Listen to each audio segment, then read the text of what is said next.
Hi, everybody. Welcome to Steelers Live. It, of course, is a Tomlin Tuesday edition. So let's start right off with the injuries that Coach mentioned during his press conference today. 3 of them are from the game. 2 of them were from guys who did not play in the game. So let's go over them. Of course, practice will be our guide. Vance McDonald left the game for a little bit in Denver with a hip injury. Xavier Grimble is in the concussion protocol. Bud Dupree also left the game for a little bit with a pec injury. So Coach said we'll have to see what their participation is like when practice resumes on Wednesday here at the UPMC Rooney Sports Complex. Hopefully, though, we will see the 2 names you see here on the bottom, Marcus Gilbert and Stephon Tuitt, who did not play in Denver. Coach said as it stands on Tuesday, the plan is for them to practice in some capacity at some point this week, hopefully on Wednesday. Of course, Marcus Gilbert has missed 5 straight games, and Matt Filer was filling in for him, and then Matt Filer got hurt. So that meant that rookie Chuks Okafor got his first start in the NFL in Denver against Von Miller and company on Sunday. Received some high praises from Dave DeCastro after the game. Even Ben Roethlisberger and Coach willingly gave him some kudos today during his press conference. You know, I was really pleased with the play of Chuks. I think we're showing unique depth at the tackle position. Sometimes, you know, someone else's misfortune creates an opportunity for others, and you know our expectation, but, you know, I'd be remiss if I didn't acknowledge those guys meeting those expectations. Matt Filer has done it repeatedly here. In recent weeks, we've talked openly about that, but due to Matt's injury, it gave Chuks an opportunity, and I thought he was definitely above the line. And just a quick note, Matt Filer was active on Sunday in Denver, but he did not play. He was kind of the backup guy in case of something happened with Chuks. So again, we'll watch Matt Filer this week as well. He was only limited the last 2 days last week. Let's take a look at the AFC conference standings as they sit here right now on Tuesday heading into this week. Of course, the Steelers were a little bit higher last week, right now sitting in the 4 seed. Kansas City, a team they lost to, is ahead of them. New England, who they'll be facing in the next few weeks.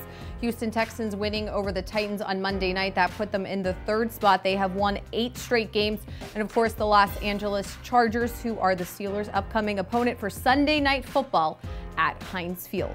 We are going to take a very quick break. When we return, quick hits from Coach Tomlin's press conference. Don't go anywhere.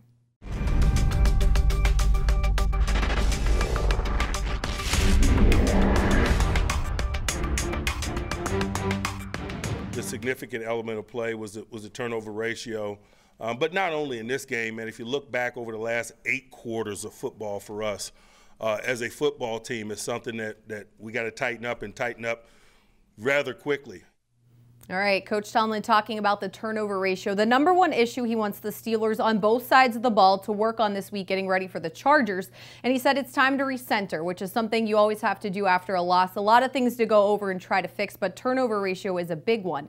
Now, the past 2 games, he was talking about the past 8 quarters against Jacksonville and Denver. The defense has had a chance to get some sacks and get pressure on the opposing quarterbacks, but as he said, no takeaways, not creating turnovers, getting the ball in their hands and handing it back to Ben Roethlisberger and the Steelers offense.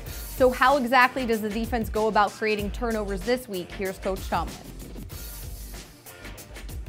You know, it starts first of all with just simply ball awareness. And we teach that and talk that probably more than anything.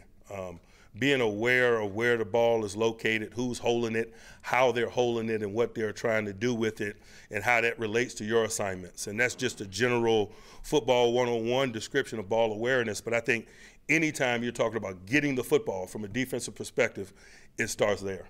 So everyone can relate to that. A defensive line can relate to a defensive lineman can relate to that relative to his pass rush. A defensive back can relate to that relative to covering people and attempting to break up potential completions. All right, now in terms of the Steelers offense, coulda, shoulda, woulda. Of course, you can go back after a loss and point at some things, but this play by Xavier Grimble could have been an easy touchdown. The Steelers offense leaving 17 points off the board. Coach Tomlin said, though, even though Ben Roethlisberger did throw that red zone pick at the end to end the game to Shelby Harris, it's not all on number 7's shoulders in terms of turning the ball over. Ben is just part of it. You know, he's not solely responsible for our inability to maintain possession of the ball. He wasn't carrying the ball into the end zone and fumbled for a touchback. So he just needs to continue to be be thoughtful about the preservation of the ball like he always is, and understand the responsibility that comes with being our signal caller.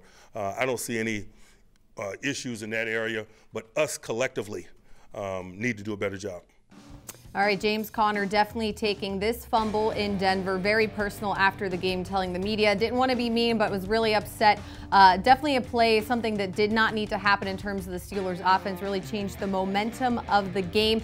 Ben Roethlisberger said, though, after the game and on his radio show today that James Conner did a great job of helping with pass protection, weren't really relying a ton on the run game as we talked about yesterday here on the Steelers live show. The coach said fumbling the ball for a feature running back is a no-no. As a featured ball carrier in this league, when you got some tape with some balls on the ground, that people use that as motivation. I know we do. You know, if we're playing a featured runner and in recent weeks he's got some balls on the ground, Wednesday morning that's being discussed.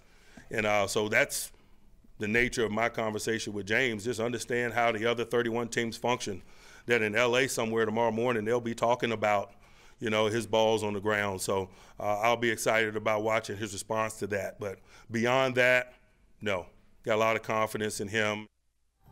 All right, and we saw a lot of number 10 Ryan Switzer in Denver on Sunday. He had a career-high 67 yards on 6 catches, getting a lot of kudos from the quarterback after the game in terms of being in the right spot at the right time. Also really evolving in terms of learning the Steelers playbook. Coach Tomlin said today he's not surprised about how fast he's been able to mature with the Steelers. Oh, man, I watched a lot of North Carolina tape, man. That's a dangerous guy. We're excited about acquiring him. Man, he's still got some ball ahead of him, you know, room for growth. There's a guy that got on a moving train, and so we're pleased with his contributions, but we're also sensitive to he got on a moving train. He's sensitive to he got on a moving train. I think he's working extremely hard day in and day out to catch up, to get the nuances, the minutia, the things that's going to allow him to be a continued contributor to our efforts. All right, now in terms of the Steelers' second-round draft pick rookie, James Washington, this play right here, I'm sure one that he would like to have back. Ben Roethlisberger on his radio show saying today he has confidence in number 13, the rookie, but he needs James Washington to have a lot more confidence in himself. He said this was one of those plays where he didn't need to leave his feet. Coach was asked today during his press conference, would 13 be getting a helmet on Sunday? Coach said way too early in terms of game planning to make that determination. But we have seen in previous weeks where it's either been James Washington or Justin Hunter. So something to definitely keep an eye on in terms of who will be inactive on Sunday against the Chargers. The coach said he has not lost confidence in him as well, but agreed with Ben that James Washington needs to get that confidence back himself. That is going to do it for this edition of Steelers Live, a Tomlin Tuesday one. Thanks so much for joining me. We will be back tomorrow at 4 p.m. Have a great night, everybody.